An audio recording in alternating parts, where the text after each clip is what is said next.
hopefully, Dalton, as a Penn State fan, we're not going to disagree in this game. Number 24 Iowa at number 7 Penn State. Next game we're talking about 7:30 p.m. on CBS. And obviously, Dalton, the way Iowa wants to win football games is to make it as ugly as possible, if not as hideous as possible. Yeah, Iowa State, Penn State really struggled with Illinois last week, more than the score would tell you. Illinois gave the ball away 5 times. Penn State, I believe, was only at 4.7 yards per play. They were out of rhythm, big time. We talked about Penn State's offensive line going into it. They didn't play well. Illinois' defensive line outplayed them. They got a lot of pressure on Allar. There really wasn't a ton of big lanes in the running game. Penn State's offensive line is a problem for them right now, and they really struggled to get into a rhythm against Illinois. And Iowa honestly is a better version of Illinois. They're the number 2 graded defense in the country right now. They are number 5 in both run D and coverage. Yep. They do everything. Iowa's Iowa. Look, they play elite defense and they play subpar offense. And I think we've known this for the entire time that Kirk Ferentz has been there. It's not going to change. They're gonna make games ugly, and they're gonna run, I hate to call it this, but kind of this dinosaur offense with not much speed and not much dynamic things happening. It's kind of, I call Oregon State Iowa West, but Iowa doesn't even have the weaponry that Oregon State does.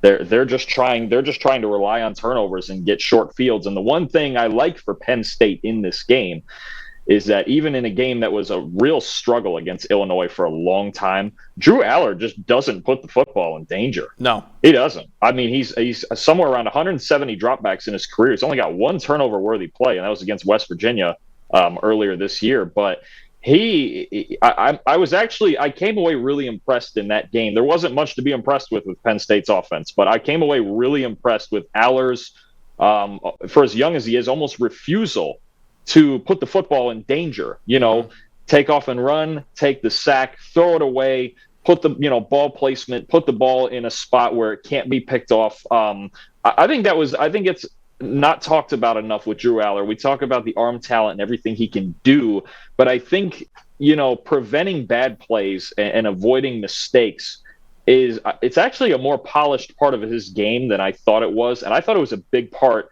It's a big, quiet part of the reason that they came away victorious last week. Oh, absolutely. And you mentioned before, Iowa right now, still, after having one of the worst offenses in the country last year, they're the 11th worst Power 5 offense this year in terms of EPA per play, bottom 10 in rushing grade, bottom 10 receiving grade.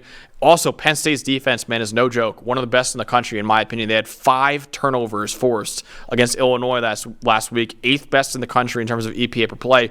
Also, important to note, star tight end for Iowa, Luke Lachey, done for the season. He's the number 4 tight end in the 2024 NFL draft. It was just announced pretty recently that he's done for the season with right ankle surgery. So that Iowa already is struggling with offensive weapons. You take away their best offensive weapon, that's a big, big time loss. So again, we mentioned it before. I mean, Penn State's offensive line, though, has really struggled, man. I mean, they have a 61 run blocking grade on the season, the front 5 do, tied for 82nd in the country.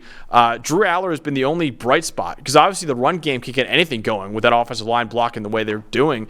Drew Allar has been the one that's hoisting up this offense with a 90.4 grade that's tied for 11th in the Power 5 among quarterbacks. And you mentioned before, I mean, that Iowa defense, man, Phil Parker, I ranked him as the number 1 defensive coordinator in the country entering the season. He does nothing but produce elite defenses. They have another one this year, like you said, second best defensive grade in the country, only behind Ohio State, who we'll talk about in a little bit. Cooper DeJean might be a top 15 pick. Right now, he's a top 15 prospect on our big board by Trevor Sikkema. So this is it could be ugly. It could be ugly. Drew Allar is going to, again, have a lot on his shoulders in this game. Will it be too much for Drew Allar, though, Dalton? Will it be too much, and will Penn State go down, and will you break my heart by picking the Hawkeyes here? I won't, not this week. And it's not so much that too much for Allar. Look, it's a tough task. Anytime you play Iowa, this is the game you get, right? But I think it comes down more to Iowa's inability to score. I mean, it's every year. It's every year with this. I'm taking Penn State 23-10, and now you lose. Now losing Lachey. Look, tight ends are everything in Iowa's offense. Their 2 leading receivers right now are tight ends, and you lose Lachey, who last year with Laporta as the 1-2 was really good, and this year Lachey taking over as the 1 was still really good. It's just they can't afford injuries like that. They already couldn't score. Now, one thing I'm looking for Penn State, you mentioned DeJean and Sebastian Castro too is actually grading higher than him. Iowa's corners, this secondary is always terrific, and this year is no exception. Penn State's wide receivers last week against an Illinois team that lost a lot of guys, Penn State's receivers only had 94 yards, and they dropped 5 balls last week. They need to be better. And there was other times Illinois with the newer kids that they have in there felt comfortable playing man-to-man coverage against Penn State. And there were times where they could not separate. They had to scheme it up and find things in the screen game, crossing routes underneath, get the ball out quick. It's going to be an even bigger problem this week. Iowa's better in coverage than Illinois is. Definitely. So their receivers, you cannot drop 5 balls in a game. There's no way. You get maybe 1 or 2. You can't drop 5 balls in a game and have only 94 yards as a wide receiver group. Absolutely. And you mentioned that Illinois secondary, man. They had 3 guys from the secondary taken in the NFL draft, one of them being Devin Witherspoon, obviously Sidney Brown as well, Jartavius Martin as well. It still looked like those guys were out there against Penn State because Penn State couldn't get any separation. And going into the season, that was, again, one of my concerns was that, 1, the offensive line, besides Olu Fashanu, is not good. And 2, the receiving corps does not have a proven dude. And so far this season, I still don't think they have a proven dude in that receiving corps. So, yeah, it scares me. But I am picking Penn State in a close one. I think they're going to win 24-17 in a mostly defensive game. I think it's a 14.5-point spread.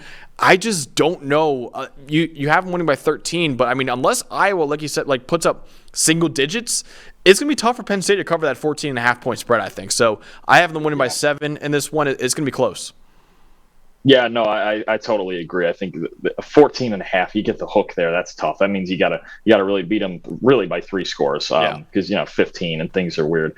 No, I just the bigger part of this to me, the spotlights on Allar and Penn State, and considering what's around him, what I saw on tape against Illinois, I kind of have some sympathy for Allar. At some point here, the rest of them, I hate to tell you, but it feels like in a big game, in an Ohio State type of game, that line, it's going to let them down, and their receivers, they have to figure something out here at receiver. This game more to me, though, the result of it is about Iowa's inability to score. Just curious, what would the score be if Iowa were to win? 10-7? Yeah. What are we talking? Because if you're talking, they have to go into Penn State and win a game 10-7. 13-10, some field goal game, 9-6, a la LSU and Bama that time, the Eric Reed LSU game. I mean, how many?